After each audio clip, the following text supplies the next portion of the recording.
이리 오너라 이리 온. 예, 116회입니다. 우리 우혜영 연구원이 정말 단독으로 자료 처음 쓴 거죠. 네. 그래서 최근 이코노미스트 오늘 점약도 취소시키고 점심시간에 우리 녹음하는 겁니다. 왜냐하면 다들 일정 때문에 맞출 수가 없어서. 근데 이제 우리 아무래도 우혜영 연구원이 결력이 길진 않다 보니까 말을 좀 빠르게 하고 좀 연대 뭐 우리가 일이온이라는 게 저희는 뭐 이게 전문 방송도 아니고 좀 감안해서 들으시면 좋겠고요. 또 아쉬운 건 어제 우리가 주간 매크로웨이 할 때 최강 이코노미스트가 자리에 없어가지고 아마 밤새고서 일하다가 집에 간 걸로 아는데 오후에나 들어와가지고 그 좀 몇 가지 안 한 부분이 있어서 근데 그 말하고서 우리 일본까지 매크로회의에도 일본 얘기가 들어가 있었더라고. 연결해서 이제 일부 우리 자료가 들어가는 걸로 할게요. 네. 그래서 먼저 인사드리고 시작하겠습니다. 윤쌤 임조입니다. 예, 안녕하십니까. 이코노미스트 최광혁입니다. 네, 안녕하세요. 주니어 이코노미스트 우혜영입니다. 예. 우혜영과 축하해요. 네, 감사합니다. 첫 자료인데 이거 첫 자료는 버리지 말고 항상 놔둬요. 네. 네, 그리고 근데 이제 시작하기 전에 글로벌 우리나라 원화가 왜 이렇게 약해? 최근 이코노미스트 내가 어제 이걸 좀 계속 궁금했던 건데 원화가 왜 이렇게 약하냐고요? 지금 한 1,190원 수준이죠. 1,200원 거의 넘어갈 분위기 아니야? 1,200원에서 왔다 갔다 하고 있는 거죠. 뭐 1,200원까지로 보면은 조금 이제 미중 무역 분쟁이나 이런 거 외부 효과 때문에 우려 반영한 거라고 보고 있고요. 그냥 가격으로 봤을 때는 대략 한 1,190원에서 1,180원에서 그러니까 1,200원 사이가 적정가가 아닌가라고 생각은 하고 있어요. 여기서 순간적으로 한이 원화가 또 약해지면 주식시장이 좀 불안정해지잖아요. 1,200원 그렇죠. 넘어가면 좀 그럴 수 있는데 왜 이 말씀을 드렸냐면 달러가 좀 너무 강하다. 달러가 너무 셌어요. 인덱스가 99는 100 넘어간다는 얘기 아니야 지금? 지금 99, 뭐 100까지도 트라이 해볼 수 있겠죠. 근데 최근에 반영 안 된 게 그 2019년 5월 이후에 보시면은 미국도 경제 성장률 예상치가 많이 빠졌거든요. 생각보다. 근데 그게 아직 달러화에 반영이 안 돼가지고 그래도 빠지긴 빠질 거라고 보고 있습니다. 그건 그런데 이제 내가 왜 잠깐 이거 시작하기 전에 이것부터 말하면 이제 일본 자연스럽게 넘어가려고 하는데 전 세계 경기가 좀 저점 지나간 데에 대한 불안감들이 있는 것 같아. 경기가 좀 꺾인다는 거에 대한 더. 그렇죠. 꺾이는 거에 대한. 어제 그러다가 이제 미국 레포가 금리가 급등했는데 이거 확대 해석하는 사람들은 상당히 크게 확대하고 있어요 지금. 그래서 별거 아니라고 했는데 고민하는 사람들은 또 이게 왜 별거 아니냐 뭐 이런 말도 하는 상황이야. 그냥 쉽게 생각하시면 될 것 같아요. 레포라고 이제 뭐 단어가 있으니까 어려워 보이는 건데 그냥 은행 간에서 이제 초단기로 빌려주는 돈이 제대로 안 돌아갔다라는 거거든요. 일단 돈이 안 돌아왔으니까. 네, 돈이 그러면은 결국엔 그 얘기는 은행에서 가지고 있는 통화가 그렇게 녹록하지는 않구나라는 얘기로 귀결이 되고요. 녹록하지 않으니까 이거는 그러면 금융권의 신용 문제로 번지는 거 아니냐라는 게 우려하시는 분들이죠. 근데 이런 거 보시면 돼요. 그 미국 그 언론도 그렇고 약간 오버하는 게 그 7페이지에 그 연준에서 재무부증권 매수를 통한 시장 개입이라는 게 RP 매입해줬다는 거거든요. 이건 어제 나왔던 주간 매크로 투자회의 자료입니다. 예. 그거 보시면은 표현은 이렇게 해요. 2008년 금융위기 하고 처음이다. 최초로 했다라고 표현을 하거든요. 근데 사실은 이렇게 표현을 하셔야 돼요. 2000년부터 2008년까지 매일 있던 RP 매입이 금융위기 이후에는 QE 정책을 펴면서 통화량이 늘어나니까 안 했던 것뿐이에요.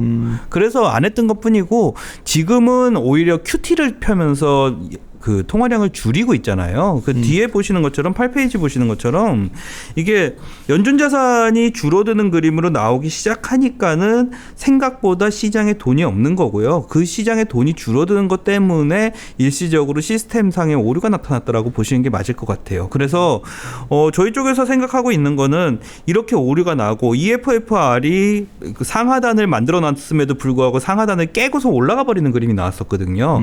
그 얘기는 돈을 너무 빨리 줄이다 보니까 문제가 생긴 거니까 돈을 어떻게 하면 다시 문제 안 생길 정도까지는 채워 넣어야 되겠다라는 생각이 나올 수밖에 없거든요. 그게 지금 얘기하고 있는 라이트 QE나 아니면 MMT나 아니면 스탠딩 레포가 이런 것들을 좀 무마시키기 위한 정책이라고 보시면 돼요. 그래서 통화량이 부족해져서 문제가 생긴 건 맞는데 그 문제 생긴 게 시스템적으로 길게 갈 문제가 아니라 연준에서 어떤 식으로든 건드려 주면은 해결될 문제다 정도로 판단을 내리시면 될 것 같습니다. 그래요. 제가 봤을 때는 어제 이 부분이 좀 중요한 포인트인데 최강 이코노미스트랑 얘기를 못 해가지고 했었고 우리가 이제 말할 거는 이게 이 자료 갖고 얘기할 거예요. 네. 위기의 일본 제목이 딱 이렇게 있는데 왜 위기라는 단어 썼을까는 딱 생각나는 게 최근에 소비세 인상하니까 그렇다. 일부에서는 세상의 리스크인 뭘까 많이들 지져보다가 뭐 나오는 이슈 중에 하나인데 우리 우영희 연구원 이렇게 일본을 좋아하는 것 같아요. 일본어도 잘하고. 근데 하여튼 얘기 좀 들어봅시다. 왜 이 자료를 썼고 네. 이게 왜 이게 위기까지 볼 이유는 없는 건지. 네. 사실 소비세 올리면 소비가 죽는 거잖아. 네, 그렇죠. 말이 그렇지. 8에서 10%는 꽤 커요. 맞습니다. 예. 그러니까 왜 그런지 한번 얘기 좀 들어보도록 합시다. 예. 네, 아까 말씀해 주셨다시피 이제 10월 위기설이라는 얘기가 나오면서 정말 10월 위기가 오는 것인지에 대해서 이제 판단을 해야 되는 시점이라서 자료를 썼고요. 일단 그 10월 위기 얘기가 나온 이유는 여기 10월 그 소비세율 인상 때문에란 얘기가 많아가지고 일단 소비세율 인상을 왜 했는지 그리고 어떻게 진행되는지에 대해 정리를 해봤습니다. 먼저 이제 10월 소비세율 인상에 대해서 설명을 드리자면은 그 배경으로는 일본의 사회 구조에 대해서 먼저 아셔야 될 것 같은데요. 네, 일본 같은 경우는 예전부터 얘기가 많이 나왔지만 그 소자 고령화라고 용어가 있을 만큼 저출산 고령화 사회가 심각한 사회입니다. 아 이게 소자 고령화 네, 우리나라도 이제 완전 우리는 대자 고령화. 왜 대자야? 그냥 뭐 반대 고령화가 빠르게 가고 있습니다. 그것도 유머라고 하냐? 네, 그래서 여기 페이지 뭐 10페이지에도 제가 그림을 넣어놨는데요. 여기 일본 고령화 추이, 고령화율 추이와 뭐 앞으로 인구 구조가 어떻게 될 건지에 대해서 전망해놨을 때 지금 현재 상황으로는 고령화율이 약 30% 가량이 있고요. 앞으로도 그 비율이 점점 증가해서 2050년도 지나면은 거의 40%에 육박하는 인구가 65세 인구로 비중이 전체 할 거다. 인구의 40%가 65세 이상이다. 네. 야, 일본의 미래도 밝지 않다 진짜. 네, 근데 그와 함께 더불어 봐주셔야 되는 건 뭐냐면은 그림 6번인데요. 지금 출산율 같은 경우도 1970년도 중반부터 이제 2명 미만이 계속 지속되고 있고 지속적으로 하락을 하고 있어요. 보통 인구를 유지하려면은 2.1명 정도를 낳아줘야 되는데 지금 일본 같은 경우는 2018년도 기준으로 1.42명을 기록하고 있고요. OECD 평균으로 따졌을 때도 평균이 1.68명인데 그걸 많이 하회하는 그 수준이고 앞으로 이게 뭐 크게 증가할 상황이 아니라서 고령화도 고령화지만 앞으로 뭐 생산 가능 인구도 같이 줄어들 거라고 보고 있고 인구 자체도 줄어들 거라고 보고 있어서 약간 심각한 상황이라 봐주시면 될 것 같고 사실 이 문제는 그 네. 일본만의 문제가 아니라 어디나 고령화 사회는 다 고민하는 문제. 맞아요. 선진국 같은 경우는 다 그렇게 되고 소득세는 있으니까요. 그냥 소득 늘면 하면 되는데 네. 방법이 없거든 인구가 주니까. 네.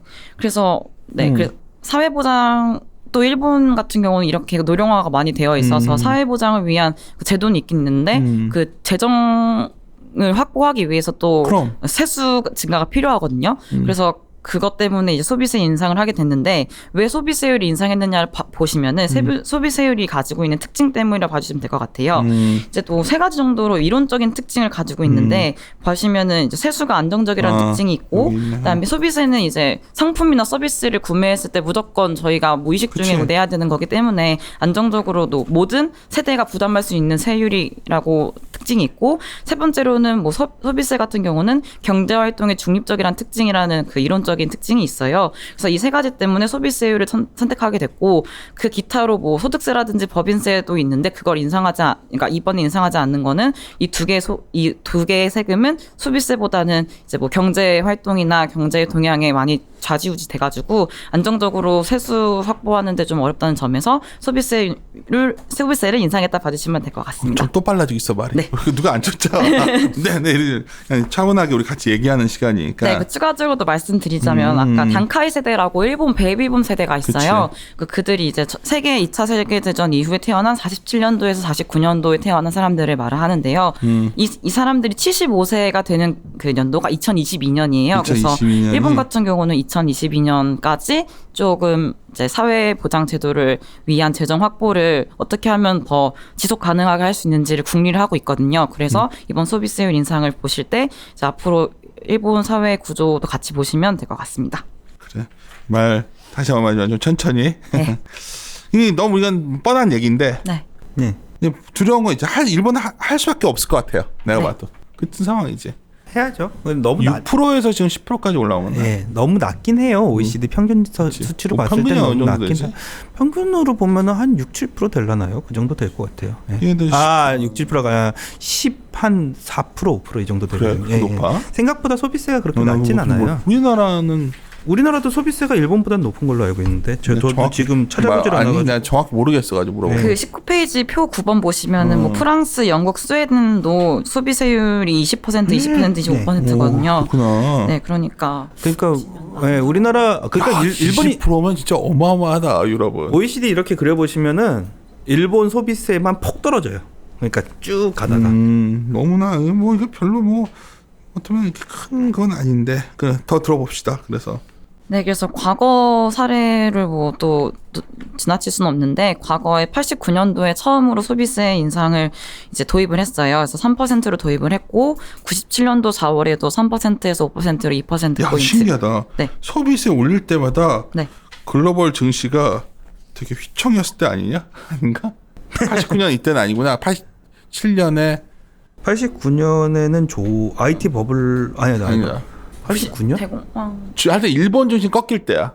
네, 일본 주식은 꺾이겠죠. 그리고 97년은 전 세계가 그럴 때였고 2014년은 15년 뭐 이건 꼭 그렇진 않아요. 한번 저희 별 상관없네. 그래서 뭐 과거 사례를 봤을 때 그 뭐 89년도라든지 97년, 14년도 뭐 인상을 했을 때 경기가 위축된 경험이 있어서 아마 이번 소비세율 인상을 앞두고도 또 경기 축소 우려도 있고 수요 위축에 대한 우려가 있어서 얘기가 계속 나오고 있어요. 그치. 근데 이번에 또 제가 뭐 자료 결론이라고 할 수 있겠지만 그래도 우려하지 않아도 될 점은 뭐냐면은 뭐 정부가 충분한 대응책을 가지고 있고 뭐 2020년도 도쿄 올림픽을 향해서 뭐 투자도 꾸준히 있고 뭐 올림픽 특수가 있어서 뭐 우려하지 않아도 된다 뭐 이런 식으로 얘기를 하고자 하는 거고요. 그래서 아무튼 얘기하고자 하는 거는 과거 소비세율 인상 당시에는 경기 위축이 있었고 뭐 선행 수요도 같이 너무 많이 들어왔어서 그 인상 다음에 소비가 크게 위축했던 경험이 있다. 하지만 이번 소비세율은 조금 다를 수 있다라고 보고 있습니다.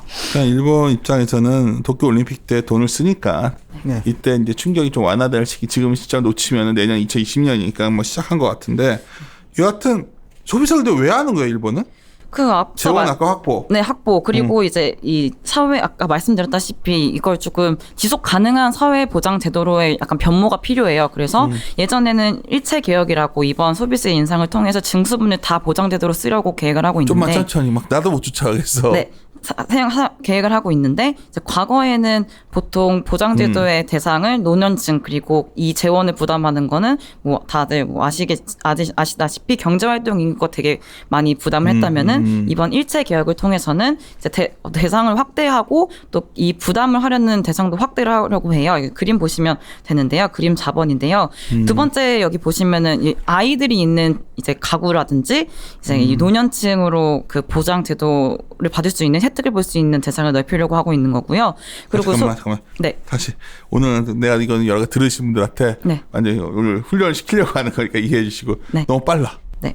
일체 개혁이라는 거지 이게. 네. 이번에 일제 개혁을 통해서 이제 사회보장 제도를 충당하고 이거를 혜택받는 대상도 늘리고 이 혜택을 위한 그러니까 재원을 확보하는데 부담을 하는 대상도 늘리고, 그러니까 둘 다 늘려가지고 조금 이 정도 톤이 좋아요. 네. 이게 소비세를 그렇게 생각하셔야 돼요. 첫 번째는 소득세를 안 늘리고 소비세를 늘리는 거잖아요. 그 얘기는 특정 대상 계층, 그러니까 돈을 많이 버는 계층한테 세금을 더 물리는 게 아니라 공평하게 모든 계층에 대해서 그 세금을 물리겠다라는 뜻을 가지고 있는 거라서 빈부격차에 대해 가지고 그렇게 지나치게 접근을 안 하겠다라는 거 하나 하고요. 두 번째 같은 경우에는 아까 우혜영 연구원이 얘기했던 것처럼 지금까지는 이익을 보던 게 65세 이상 고령 인구였잖아요. 근데 지금부터는 오히려 고령 인구가 아니라 전 세대로 늘어나면은 결국 전 세대가 이익을 보니까 전 세대의 세금을 늘리겠다라고 얘기를 하는 거예요. 이제 실패하게 이해했다. 그러니까 결국은 세대가 뭐 특정 세대가 아니라 모두가 이익 보는 거는 모두한테 세금 걷겠다. 예, 너네가 쓰는 것만큼 우리가 걷어가는 건 충당한다는 우리도 거죠. 이런 식으로 가야겠네 그러면. 이렇게 되면 좋은데 뭐 우리나라는 소비세가 꽤 높아서요. 그러네. 지금 상황에서 그러긴 좀 쉽지 않고요. 얘네들은 그래도 룸이 있는 거예요. 그러니까 올릴 수 있는. 또 한마디 추가적으로 말씀드리자면 여러 마디 해도 돼. 일본 같은 경우는 이 재원, 사회보장 제도로 쓸 재원을 확보하기 위해서 보통 국채 발행을 하고 있어요. 세수가 부족해가지고. 근데 국채 발행을 했을 때 부정적인 게 뭐냐면은 그 국채 발행을 함으로써 얻는 혜택은 지금 세대, 현 세대가 받는 반면 그 부담은 다음 세대로 넘어가는 거잖아요. 빚을 갖다 남겨주는 거죠. 네, 그래서 그걸 좀 더 다시 구조를 다시 재구조로, 그러니까 다시 그거를 올바르게 하기 위해서 이제 전 세대형 부담할 수 있는 걸로 일체 계약을 통해서 그것도 같이 달성하겠다라고 정부가 얘기하고 있는 사항이라 보시면 될 것 같습니다. 네. 이렇게 이제 다들 하면 중국 이런 얘기하면 반드시 나오는 게 여기 자료에도 있지만 일본 하면은 얘네들은 맨날 재정 적자 국가인데 뭔 돈을 세금을 이게 어떻게 잘 재산 공공부채도 높은데 얘네 무슨 예산 갖고 이거 하겠냐 네. 뭐 이런 얘기를 할 것 같은데 그 얘기 같은데 12페이지가 저한테 경제 쪽에서는 의미가 있는 거고요. 얘들이 1995년, 1990년, 95년 지나가면서부터 그러니까 정부에서 쓰는 돈이 늘어나는 비중을 전체를 국채로 부담을 한 거예요. 그러니까 일본이 그게 아주 쥐약이었지. 근데 요게 조금 바뀔 것 같아요. 그러니까 국채를 더 이상 늘어나면 안 되니까 지금부터 추가적으로 지출하는 비용에 대해서는 세금을 올려가지고서는 부담을 하려고. 사실 우리나라는 국채 발행해도 되잖아. 우리나라는 오히려 이거랑 반대로 가야죠. 그러니까 우리나라는 세금을 안 올리고 국채를 올리는 정책으로 그러니까 하는 게 이게 좋아요. 완전 우리는 여력이 좀 있는 편이고 일본은 일본과 비교를 하는데 나도 이 포인트인데 일본과 보니 큰 차이가 이 부분이거든. 일본은 너무 국채를 발행을 많이 했어. 어머니 짓들 많이 했고. 이 90년부터라고 생각하시면 잃어버린 20년 시작부터 해가지고 그치. 국채 발행이 늘어나기 시작하는 건데 저희가 이제 전에도 말씀드렸던 게 우리나라도 타이밍은 온 것 같아요. 국채를 늘려가지고 정부가 소비를 좀 해주는 타이밍이 온 거는 같아요. 이제는. 그래서 뭐 다음 세대에 좀 빚을 준다 이런 비판이 계속 나올 수 있지만 우리는 공공부채 비율이 높은 편이 아니기 때문에. 다음 세대 빚 다음 세대 갈 수도 있죠 뭐.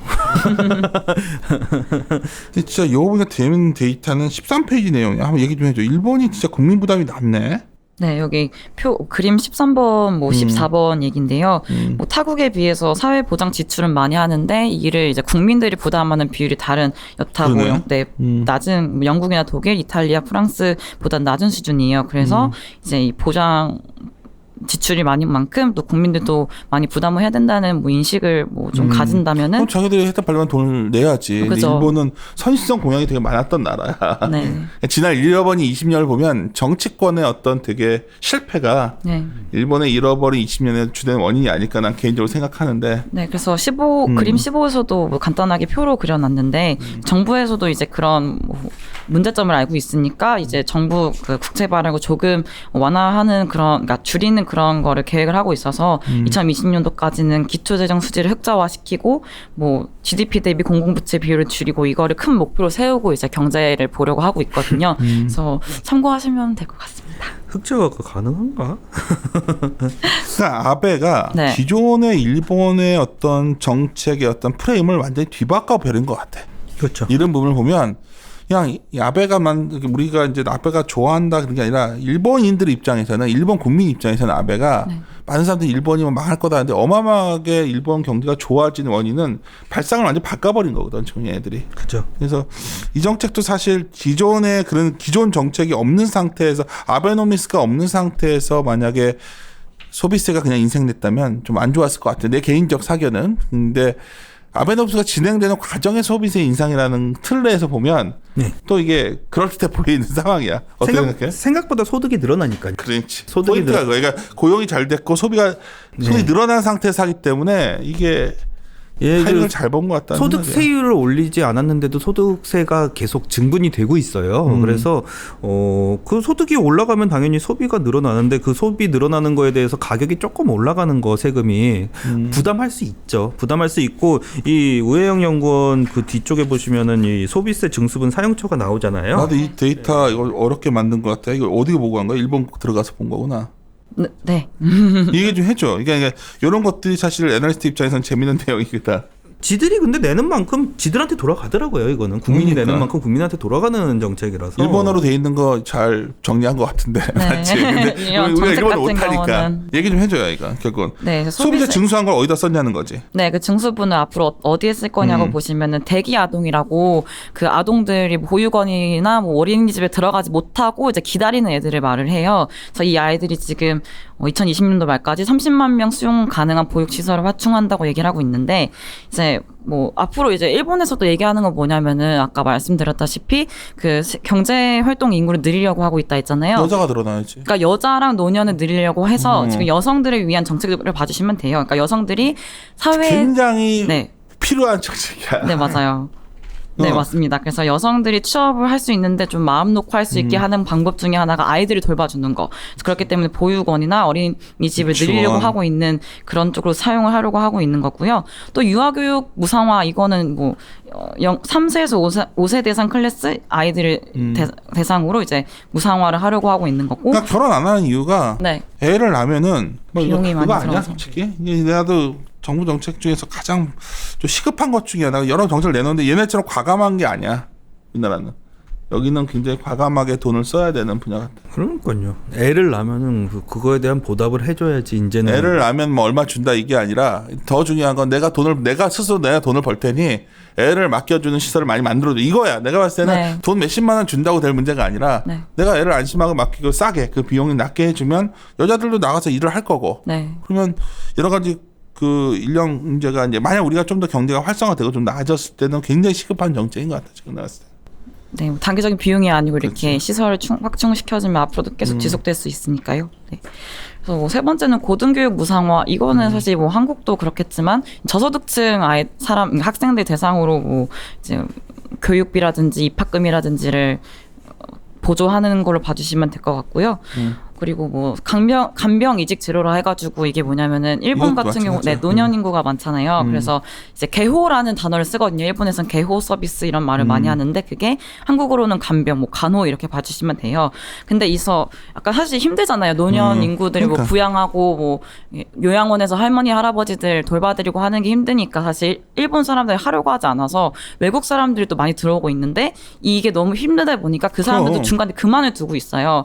그래서 이제 부양해야 되는 인구는 많은데 일할 사람이 없으니까 간병 이직을 제로로 하기 위한 정책을 봐주시면 될 것 같아요. 뭐 근데 좀 봐주시면 처우 개선을 중점적으로 한다 봐주시면 될 것 같고 뭐 쉽게 말하자면 돈 조금 더 많이 이제 주고 이 사람들이 힘들지 않게 조금 좀 앞으로 할 수 있게 뭐 처우 개선을 한다라고 봐주시면 될 것 같습니다. 그리고 저소득층 간병보험료 경감 이것도 이제 저소득층 같은 경우는 이제 더 오래 이제 앞으로 살 텐데 노년 인구 장수도 국가니까 이제 그들 이제 65세 이상 이제 간병보험료에 대해서 경감을 해주는 정책이고 사실 이거는 조금 비용적인 측면에서 많이 좀 소요될 것 같은 부분이긴 한데 그래도 일본 사회 구조상 필요한 뭐 지출이지 않을까라 보고 있습니다. 그치, 보험료 부분은 항상 또 이게 굉장히 복잡한 이슈인데 중요한 건 하여튼 두 가지 정책인 것 같아요. 하여튼 재정을 확보하면은 네. 다른 정책보다 또 노년들에 대한 부담을 낮춰줘야지 네. 가게한테 그런 정책들인 것 같고. 일본 담배세 인상했어요? 지난번에 18년도에 인상했던 거가 잘못된 정책이. 담배 좀 끊어. 일본 담배 엄청 비싸지. 일본은 좀 남편이에요. 유럽하고 비교하면. 옛날에 담배 한참 필 때 던이를 개폼으로 폈었는데 그 어디 여행 갔다 외국에서 필 때 더럽게 비싸더라고요. 우리나라에서 참 쌌었는데. 네. 연금생활자금 이것도 뭐 그냥 이거는 극보금은 그냥 한 번 쓰는 비용이어서 그냥 비용 그치. 측면에서는 좀 부담이 되지만 경감세율 제도는 뭐야 이게? 경감세율 제도가 이제 이번 인상하는 소비세가 10%잖아요. 근데 경감세율이라는 거는 뭐 일상생활에 정말 필수적인 제품, 예를 들면은 뭐 생선식품이라든지 뭐 신문, 구독하는 신문 이런 거에 대해서 8%의 소비세율을 적용시키는 제도라 봐주시면 될 것 같아요. 말 그대로 약간 부담을 경감시켜준다 이렇게 생각을 하면 되고요. 뭐 약간 소비세 인상에 따라서 항상 지난번에 소비세 인상할 때마다 소비가 위축됐으니까 그거 조금 방어하기 위해서 이제 좀 전면적으로 내세운 제도라 봐주시면 될 것 같고요. 여기 표 8번 봐주시면은 경감세율 대상 그리고 아닌 10% 적용하는 대상을 뭐 분류해놨는데 외식이나 무슨 아니 뭐 테이크아웃 같은 건 돼요. 경감세고. 네, 근데 외식 외식은 안 밖에서 되고. 먹을 때는 그냥 10% 적용이 돼서 사실 문제는 뭐냐면 제가 뒤에서도 약간 설명해놨는데 뭐 편의점 같은 데 가잖아요. 근데 편의점 보면은 뭐 컵라면이라든지 삼각김밥을 먹을 수 있는 공간이 있잖아요. 근데 만약에 제가 가가지고 샀어요. 삼각김밥이랑 컵라면 샀는데 이걸 물어봐야 돼요. 점원이. 너 먹고 갈 거니 나가서 그냥 가져갈 거니 물어봐서 먹고 간다 그러면 10% 적용하고 뭐 테이크아웃이요 하면 8%를 적용하고 약간 이 문제가 뭐냐면 아마존 고가 돼가지고 네. 점포에 사람이 없으면 그거 네. 물을 수도 없잖아. 그러니까 이게 참 그래서 애매한 부분이긴 한데 그거는 이제 뭐 일본에서 적용을 해 나가야 되는 부분이고 일단 그런 문적 혼잡은 있겠지만 그래도 이렇게 구분해서 조금 부담을 경감시켜주는 이제 정책을 펴려고 한다라고 봐주시면 될 것 같고요. 뭐 다음 여기 페이지 20페이지의 그림 23, 24를 약간 대체적으로 보시면은 이제 이번 인상을 통해서 소비자가 얼마만큼 부담을 할 수 해야 되는지, 그리고 그 부담을 완충시켜주기 위해서 정부는 어떤 재정 지원이 있는지를 봐주시면 정부가 생각하는 거는 일단은 부담은 약 6.3조 원이 되고 이제 그거를 지원하는 금액은 약 6.6조 원이 돼서 그러니까 정부가 완충시켜주는 게 좀 더 부담보다 크다. 그러니까 괜찮을 거다라고 얘기는 하고 있어요. 그래서 사실 이게 사실상 어떻게 뭐 부담이 완충되고 상쇄될지는 정말 인상이 되고 나서 봐야 되겠지만 일단 정부 계획은 일단 부담은 일단 상쇄시켜주는 정도다라고 계획을 하고 있다라고 봐주시면 될 것 같습니다. 네. 그리고 그 외에도 정부가 수요 평준화를 위한 대응 정책 이거를 여러 개를 가지고 있는데 페이지 22페이지부터는 쭉 그런 내용이에요. 그래서 프리미엄 상품권을 발행하고 뭐 비연금 결제, 뭐 캐시가 아닌 뭐 체크카드, 신용카드, 뭐 모바일 금액 뭐 이런 걸로 지불을 했을 때 포인트를 환원을 해줘가지고 앞으로도 그걸 또 돈으로 쓸 수 있는 제도를 한다든지 뭐 마이넘버 카드라고 일본의 뭐 주민등록증까지는 아닌데 약간 뭐 여기 써놨는데 그런 갑자기 왜 숨을 네, 마셔? 이거 소셜 시크릿 넘버 같은 거네? 네, 약간 간편하게 네. 그런 마이넘버 카드? 민원 절차를 간편하게 할 수 있는 번호예요. 뭐 네, 그래서 이걸 썼을 때 좀 더 뭐 간소화되는. 이렇게까지 자세히 알고 싶진 않아. 네, 뭐 그런 그 자동차랑 주택을 구입했을 때 보조금을 준다든지 세금을 줄여주는, 그다음 융자 했을 때 그 금리 그걸 줄여주는 혜택을 주려고 하고 있고 그 외에도 뭐 좀 재밌었던 게 26페이지에는 주택 관련된 지원이었는데 네. 되게 많네. 주택 관련된 지원 정책들이. 네네. 그래서 뭐 10% 적용됐을 때 그러니까 2번부터 봐주시면 되는데 기존에 융자를 했을 때 이제 10년 이상인 주택에 대해서 이제 그 융자 그걸 얘기했는데 이번에 얘기하는 건 그 기간을 좀 늘려놨어요. 여기 3번 봐주시면 되는데 공제 기간을 원래 10년이었다가 이제 13년으로 공제 기간을 늘렸고 이 3년에 대해서는 이제 지금 적용되는 그 소비세율에 대해서 한다고 얘기하고 있고요.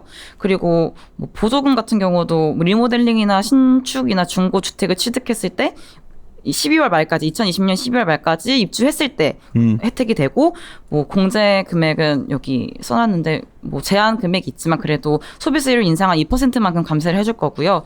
여기 보시면은 뭐 기존 주택 융자 잔고의 1%와 뭐 건물 구입 가격 2%를 3등분한 금액보다도 뭐 적은 금액이 돼서 조금 뭐 부담이 줄어들 거다라 말을 하고 있습니다. 네. 그래요.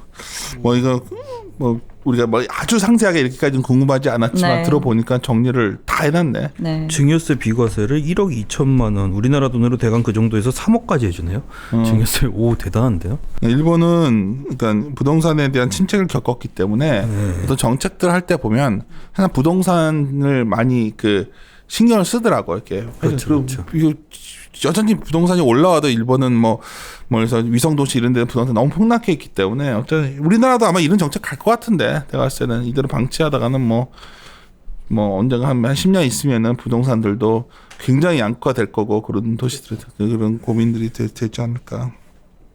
그래요.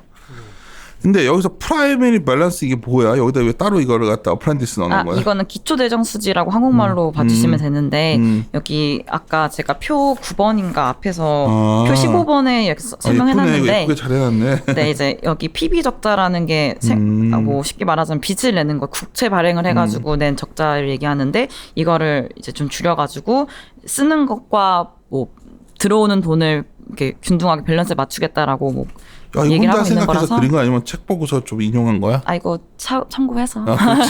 그렇지. 이해하기 좋은 무슨 책 뭐 이런 책에서 얘기한 것 같은데. 그래요. 근데 이제 우리 주식시장 얘기 좀 합시다. 이제부터. 10월 일본 위기설 얘기 나오는데 소비세율 인상에 대해서 이제 사실 여러 군데 언론에서 많이 나왔던 얘기예요. 왜냐하면 전 세계 성장률이 하향 조정되는 상태에서 나왔기 때문에 야 혹시 일본도 이거 좀 요새 좀 뉴스 보면은 일본도 좀 주춤한 것 같고 상황을 얘기하는데 한번 10월 위기설에 대해서 얘기 좀 합시다. 그러면. 네, 10월 소비세율 인상과 이거 하기 전에 또 얘기하자면은 2018년 말부터 계속 미중 무역 분쟁이 심화되고 있고 이에 따라서 글로벌 뭐 수요가 줄어서 일본뿐만 아니라 전 세계적으로 수요도 줄고 있잖아요. 이거 함께 일본도 사실 수출 부진이 지금 계속 이어지고 있고 또 최근에는 한일 무역 분쟁 때문에 뭐 스시마 같은 경우에는 뭐 일본에서 저쪽만 섬이지만 그래도 관광이 줄고 있다 그러니까 한국인 관광이 줄고 있고 800억인데 뭐 얼마 네, 한국에 대한 뭐 수도 줄고 있고 이게 만약 심화가 된다면 좀 더 뭐 안 좋아질 수 있으니까 뭐 이런 마이너스 요인도 함께 있지만 10월에 또 소비세 인상이라는 직격탄이 있어서 10월 소비세율 인상을 한 다음에 10월부터 이제 일본 증시가 꺾이거나 뭐 일본이 엄청 안 좋아지는 거 아니냐 이게 그것도 있어요. 우리가 일본이 네. 아주 열받잖아요. 저번에 네. 우리한테 이렇게 해가지고 저 일본 놈들 망해라 하는 마음이 네. 있는데 소비세율 인상한다니까 일본 이제 큰일 났다 막 이런 얘기하시는데 사실 별 타격이 없을 것 같다는 게 결론이잖아. 그러니까 뭐 엄청 크진 않겠다 이런 거 근데 뭐 거죠. 일본이 그렇게 위기가 우리는 좋고 일본 위기 오고 이런 상황은 아닌 것 같은데. 네. 여튼 이게 결국은 소비세 인상은 소비 위축을 얘기하는 건데 소비가 이렇게 위축될 거냐 이거 아니야? 뭐 심플하게 얘기하면. 그렇죠. 위축될 거냐 이게 문제인데 뭐 일본에서 얘기 많이 나오고 있는 건 뭐냐면은 2014년도에는 5%에서 8%로 3% 포인트 되게 크게 이제 뭐 비교적 크게 영향이 많이 받았는데 이제 이번에 인상률은 8%에서 10%로 그러네. 2% 포인트고 5에서 8은 컸는데 네, 느낌상 8에서 10은 느낌이 좀 다르다. 네, 그리고 또 실제적으로 또 지난 2014년도 인상을 했을 때는 이제 그 인상이 2014년도 4월에 있었는데 6개월 전부터 선행 수요가 들어왔어요. 뭐 자동차, 뭐 주택, 그다음 뭐 비싼 귀금속 같은 그런 돈이 많이 드는 거에 대해서 선행 수요가 엄청 많이 들어왔는데 현재 이제 일본을 봤을 때 그 정도로 크지 않다. 뭐 최근에 뭐 지난 주말에 이 소비세를 앞두고 많이 했다고 하는데 사람들이 막 사재기 할 줄 알았는데 전혀 없다는 거지. 있긴 있는데 크지 않다. 이게 일본의 대체적인 반응이에요. 그래서 과연 2014년보다 정말 큰 타격이 있을까라는 의구심이 있는 뭐 얘기가 많이 나와서 적어놓은 거고요. 또 그래서 이런 걸 바탕으로 봤을 때는 지난 소비세 인상보다는 그렇게 크게 위축이 될까라는 생각이 들고 두 번째로는 2020년도에 도쿄올림픽이 있잖아요. 2019년도 초반부터 계속 이거에 대해서 설비 투자라든지 인프라 투자 또 얘네들이 뭐 정비 이런 걸 계속 하고 있어서 그래서 일본 올림픽 기대 효과 그리고 일본의 뭐 특수라고 말하잖아요. 올림픽 특수 이거에 대한 기대감도 조금 유효하기 그건 때문에 있어? 지금 일본 올림픽스가 강해? 사실 막 엄청 잘 강하다 할 모르겠던데, 수는 숫자 없지만 나오면? 있긴 있어요. 왜냐면 계속 이거 아니 뭐 그 얘기를 하는데 뭐 네. 지표 나온 거 보면 그냥 쏘쏘하던데 아닌가? 투자 같은 거 정부 투자나 이런 거를 뭐 그냥 맨 땅에다가 막 할 수는 없잖아요. 그러면은 이게 명분이라는 거죠. 만약에 문제가 생겼을 때 올림픽을 위해 가지고 뭔가 투자를 한다라는 명분을 만들어낼 수가 있는 거죠. 그러니까 일본이 근데 지금 생각해 보니까 이렇게 되면은 소비세 인상이잖아요. 네. 그러면은 가서 면세로 사는 거는 더 싸지겠네요. 직구하면? 집값 면세가 더 그죠. 면세율이 더 이거 10% 안 내는 거잖아요. 네. 외국인은. 네. 오 그렇구나.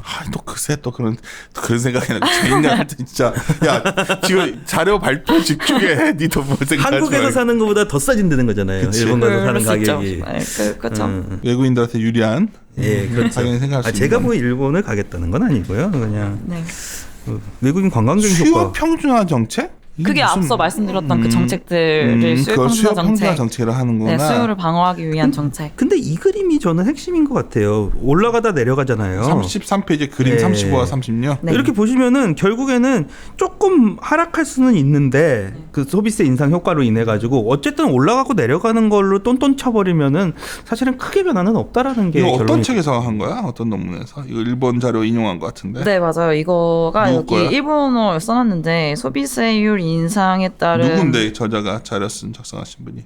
이거 무슨 참의원 그 거기 회의 그 있잖아요. 그 국회의원이라 해야 되나? 그 사람이 쓴 리포트인데 제가 성함 어떻게 인지를 모르겠어요. 아 그림은 좋은 것 같아서. 예, 그래서 저도 적당히 이걸 다 되게 한국말로 바꿔 써봐야 네. 그래서 A 시점, B 시점, C 시점 봐주시면 될 것 같아요. 아 너무나 심플하다. 진짜 이거 이렇게 우리나라 정책 똑같거든. 네. 네, 맞아요. 그렇지? 네.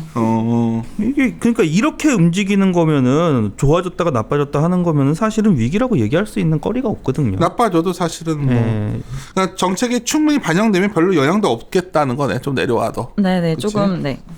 그죠. 그러니까 GDP가 내려오는 걸 그러니까 분명히 GDP 내려와. 네. 내려오는데 그거를 막 확대 해석하지 말자 이 얘기로 말하면 되나? 뭐 생각하는 것만큼 뭐 사람들이 얘기하는 것만큼 어마어마한 무슨 변화가 있지는 않을 거다라는 정도인 것 근데 같아요. 이제 사실 이 자료의 핵심 중에 하나는 이거거든. 2010년 도쿄올림픽 효과. 네. 그걸 나름대로 표로 다양하게 정리를 하셨는데 네. 일본 데이터를 상당히 인용하셔서 했기 때문에 궁금하신 분들은 보시면 되는데 이거를 좀 상세히 들어갑시다. 네. 그래서 도쿄올림픽 효과 하면은 보통 두 가지 효과를 분류를 해서 말을 하더라고요. 첫 번째는 직접적 효과고 두 번째는 레거시, 그 유산 효과라고 있는데요. 뭐 여기 아시다시피 직접적 효과는 올림픽 개최를 위해서 드는 비용, 정말 직접적으로 올림픽과 관련된 비용들, 뭐 경기장 정비, 뭐 안전을 위한 뭐 경비 이런 거, 그리고 뭐 운영비, 올림픽 경기 관람객의 소비 지출 이런 걸 보시면 될 것 같고요. 뭐 레거시 효과는 뭐냐면은 이제 올림픽 끝나고 나서 남은 것들을 통해서 얻을 수 있는 그런 효과라 봐주시면 될 것 같고, 뭐 여기서 보시다시피 뭐 인프라가 있잖아요. 그 인프라를 통해서 더 뭐 많은 관광객이 들어올 수도 있고, 또 뭐 그 경기장에서 뭐 그러니까 올림픽이 끝나더라도 경기장이 있으니까 사람들이 많이 이용할 수도 있고, 또 앞으로 올림픽 끝난 다음에 스포츠에 대한 관심이 많아져서 이제 일본 국민들이나 외국인들이 와서 쓸 수 있는 지출 비용들 이런 걸 감안해서 생각한 게 레거시 효과라 봐주시면 될 것 같습니다. 그래서 뭐 도쿄 여기 이건 도쿄 그 올림픽 패럴림픽 준비국에서 나온 데이터 자료를 제가 참고를 했는데요. 이번에 올림픽 준비하면서 뭐 직접적으로 쓸 수 있는 그 수요 증가액은 2조 엔으로 보고 있고, 그다음에 레거시 효과는 약 12조 엔이라 보고 있어요. 그러니까 이거는 올림픽 끝난 다음에 더 많은 효과를 기대하고 있는 것 같고요. 이 레거시는 잘 안 나오던데. 네, 그래서 올림픽 경제 파급 효과를 봤을 때는 전국적으로는 한 32조 엔 정도 이제 파급 효과가 있을 거라고 예측을 하고 32조 있어요. 우리나라 돈 얼마냐? 와, 320조인가? 네, 뭐 그냥 320. 대강 순간적으로 헷갈렸어. 3,200. 320조 농담이고 정도. 320. 그래도 1년 예산보다 조금 적은 뭐 조금 적진 않구나. 네. 500조에서 뭐 난 이번에 일본 도쿄 올림픽은 네. 관광객들이 대박 날 것 같아. 일본은 이번 올림픽에서 그러니까 옛날에 그 일본은 서양 애들이 좀 상상한 좀 이렇게 그런 게 있어요. 일본 무슨, 특유의 일본- 동양의 딱 그 그러니까 내가 생각한 것보다 대표할. 그게 있더라고. 네. 그래서 뭐 들은 바로는 막 도쿄 올림픽 맞춰가지고 그 백인들 막 서양 애들은 많이들 가나 보더라고. 관광으로 그냥. 관광으로. 올림픽을 보러 가는 것도 아니고 묘하게 그런 상황. 그거 어떻게 됐어요? 아베가 그 도쿄올림픽 할 때 도쿄에서 무인 택시가 움직이는 걸 볼 수 있게 해주겠다고서는 약속했었는데 안 되는 것 같던데? 한 3년 전인가? 아직은 안 될 것 그런 같아요. 얘기 여러 문제 많은 것 같아 일본 지금 나왔을 때는. 네. 그래서 뭐 올림픽의 포지티브 효과, 네거티브 효과는 뭐 참고하시면 될 것 같아요. 뭐 그러니까 나는 일본은 되게 그 여기 자료 보면서 이 부분 공감하는 게 네. 우리는 막 호텔을 다 지어서 하잖아. 네. 근데 일본은 그렇지 않게 했다 하더라고 이번에. 그러니까 우리는 막 그때 막 다 지어서 얘네들은 그냥 기존 시설 이용하고 일본은 관광객들이 원래 일본을 선호하는 애들이 네. 많아서 상당히 그 지역 관광도 많이 늘 것 같고. 그리고 지방하고 그 도심 인프라를 좀 구축 정비를 해가지고 그 모자란 수요를 이제 지방으로 데리고 와서 또 지방 뭐 관광 근데 열받는 게 활성화 그거잖아. 이런 거. 야구장도 막 그냥 우리 거기서 하잖아. 그 원전 그 터진데. 후쿠시마인가? 후쿠시마. 그러니까 막 그렇게 좀 경기장들을 그렇게 많이 여러 군데 돌려놨더라고. 네, 그러니까, 엄청 많 그러니까 넓게. 그게 이제 한국 야구 선수들 거기 안 간다고 하고 있는 바인데. 여하튼 위험하죠. 네. 그래요. 레거시 얘기 좀 합시다. 레거시 효과 얘기하는 건가? 레거시 효과는 뭐 올림픽 여기 자리 많이 있네. 네, 끝나더라도- 외국인들 많이 들어오는 거. 네, 근데 또 정부에서도 이제 인바운드 관광의 유치를 되게 목표로 하고 있어서 지금 2020년도 올림픽을 앞두고는 4천만 명을 계획을 하고 있고요. 그다음에 2030년도까지는 6천만 명을 목표로 하고 있어요. 그래서 여기서 봐주시면 아시다시피 2030년도까지는 그러니까 정부의 재정을 이용해서 뭐 부담을 해서 이제 관광객 유치를 하려는 노력이 있을 거라고 볼 수 있어서 사실 올림픽이 끝나더라도 계속 관광객이 들어올 수 있는 정책을 할 거라고 보고 있고요. 두 번째로는 아까 말씀드렸는데 이런 여기 야마노테선이라든지 히비야선이라고 일본 메트로랑 뭐 그런 JR선이 있는데 주요 선이에요. 뭐 야마노테선은 보통 순환 2호선, 우리나라 2호선 생각하면 되는 사람들이 많이 이용하는. 순환선. 네, 이용하는. 신주쿠 쓰는 거.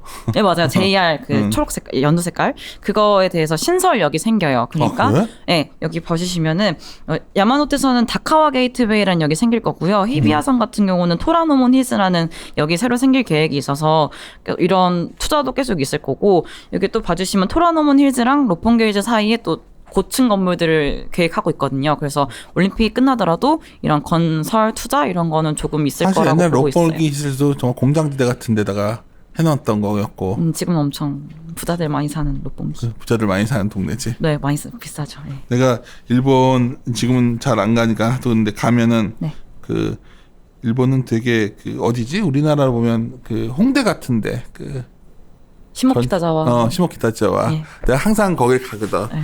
그리고 거기 가면 근데 거기도 이렇게 걸어서 쭉 다니다 보면은 되게 하여튼 일본은 개성이 강한 것 같아. 네, 거기는 지역별. 좀. 네, 저 지난번 갔을 때 거기 공사 많이 뭔가 하고 있더라고요. 그러니까.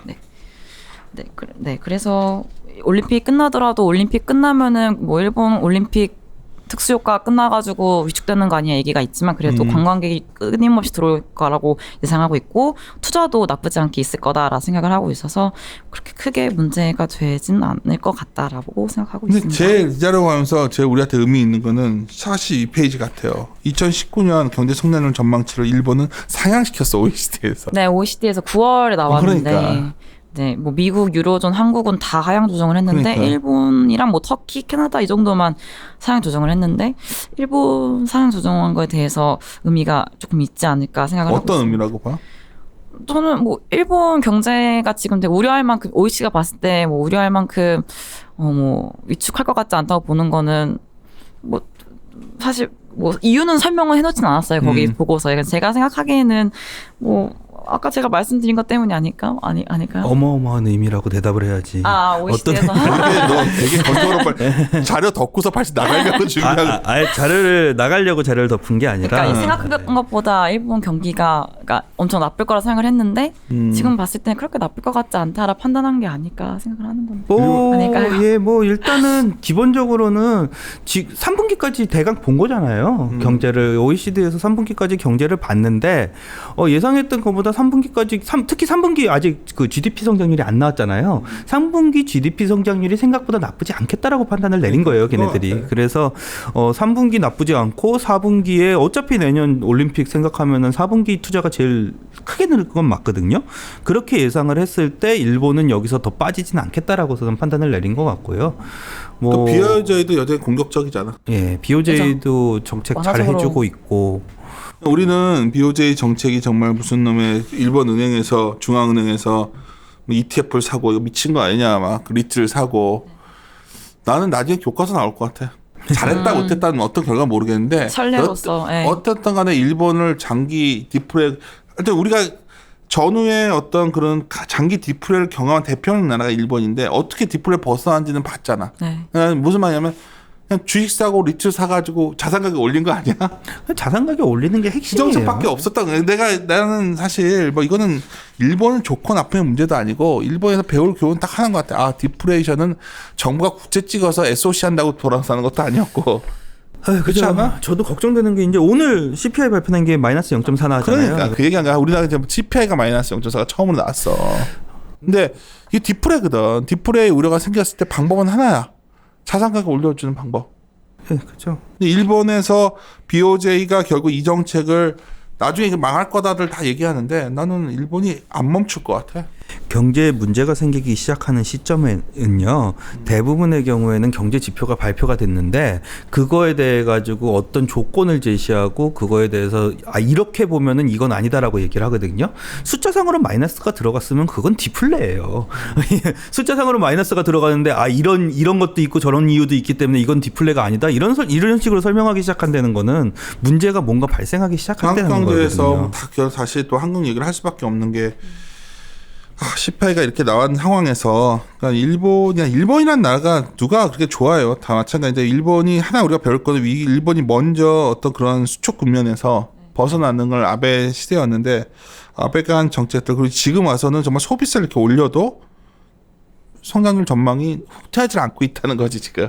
왜냐하면 체력을 만들어 놓고서 거기서 간다는 건데 그 체력의 근원은 내가 봤을 때는 여기 자료에도 있는 내용. 결국은 그 9월 BOJ 금융정책 결정문 보면 뭐 여전히 뭐 공격적 아니야 이 정도면? 그저 계속 완화적인 정책을 가져간다는 스탠스는 얘기를 하고 있으니까요. 야, 나 보면 ETF와 J리츠에 대한 보유 잔고가 와 어마어마하다 진짜. 여기서 근데 우리나라 심리 돌리는 거면은 그냥 한 50bp 한 번만 해줘도 좀 나아질 것 같은데. 근데 모르겠어요. 저는 최근에 뭐 계속 그냥 우리는 경제 얘기할 때는 어떤 뉴트럴한 시각에서 보면 디프레이션 우려라는 건 분명히 생겼고 우리가 그쵸. 그 상황 속에서 디프레이션 다른 말로는 자산 가격이 내려간단 말이에요. 디프레이션 그러니까 많은 사람들이 막 디프레이션 얘기를 하면 복잡하게 얘기하는데 자산 가격을 올려야 된다니까. 그게 어쩌면 유일한 해법이면 정말 부작용이 있대 부동산도 좀 규제에 대해서 이제 정말 더 이상은 안 돼. 왜냐면 지금 은행들 돈은 있단 말이야. 시중에 돈이 있는데 왜 우리가 이걸 이렇게 대하냐는 거지. 그러니까 내가 봤을 때는 뭐 여러 가지 뭐 얘기를 하지만 우리 뭐 철학적인 뭐 경제 사회를 바라보는 어떤 관점의 차이일 수 있지만 어쩔 수 없는 상황까지 코너에 몰리고 있는 거 아니냐. 더 늦기 전에 빨리 정책이 반영되고 일본 자료를 보면서 더 느꼈어요. 사실 나는 일본 열받거든. 많은 사람들이 뭐 일본을 극복하자 하는데 일본이 정말 헤매고 있다가 나 이것도 깜짝 놀랐어. 뭐 체력이 자신 있으니까 하는 거거든 지금. 그죠? 자신이 있는 거죠 지금. 자신이 있는 거야. 그리고 생각한 것보다 굉장히 단단하게 저번 지난 OECD 그 중간 보고인가 그거 거기서도 일본만 딱 올려버릴 때 네. 글로벌 기관이 봤을 때는 얘들은 단단하게 보는 거지. 우리는 뭐 여러 가지 얘기를 하지만 그래서 자료 딱 작성하면서 이제 첫 자료 나왔는데 네. 원하는 만큼 썼어요? 아니면 막 정신없이 이거저거 막 데이터 인용하다 끝났어? 근데 그래도 준비를 꽤 오래 했어가지고 정말 고생한 거예요. 그러니까 많은 일본 자료를 받고 네. 새로운 데이터 많이 넣었으니까 혹시 듣고 나서 우리 클라이언트 분들은 뭐 일본 궁금하신 분들은 우혜영 연구원 불러서 말이 지금 좀 빠른데 후반에 되게 좋아지지 않았어 말이? 네, 후반에 좀 좋아졌죠. 감사합니다. 남을 눈을 보면서 해야 돼 헤어가 네, 항상. 알겠습니다. 너가 혼자 하는 게 아니라 네. 세미나라는 거는 그래서 이해하겠습니다. 뭐 가끔 그런 말 해요. 뭐 우리 프로 댓글러가 나한테 우혜연 연구원 저번에 한번 뭐 댓글이 올라왔나 봐. 뭐 내가 불안해 죽겠다. 근데 내가 그냥 저희가 이게 뭐 상업적으로 하는 것도 아니고 저희가 모여서 이제 좀 지나면 또 우리 지금 관둬서 다른 회사에 이적을 했지만 우리 장도순 연구원도 막 댓글에 옛날에 뭐 말을 못 알아듣겠다고 온갖 악플 달렸지만 나중 되니까 뭐 여유 있게 공격적으로 변하고 우리가 훈련하는 기간도 같이 보시는 건데 자료는 정말 열심히 고생해서 쓴 자료입니다. 네. 저희가 다 표현을 못했으니까 한번 확인하시고 그 길을 해야 되는데 참 일본이 얄밉게 해가고 있다. 일본은 지금 얄밉다. 저는 이런 생각이 오히려 드는 자료였어요. 사회 안정망도 굳건해 주는구나 얘들은. 우리가 사회 안전망이 되게 약하잖아 우리나라는. 네. 그러니까 우리 어쩌면 어떤 가정을 이룬 사람들이 애들도 챙겨야 되고 노부모도 챙겨야 되는 사회인데 그 안전망을 일본은 또 저렇게 아베는 딴 데서 돈을 벌게 해가지고 경제를 볼륨을 키운 다음에 세금 걷어가지고 안전망 확보하겠다는 정책이거든. 난 어떻게 보면 참 야같다 여기까지 가는구나 얘들은 지금 그런 생각도 드네요. 하여튼 마무리 짓도록 하겠습니다. 예. 이리 오너라. 이리 오.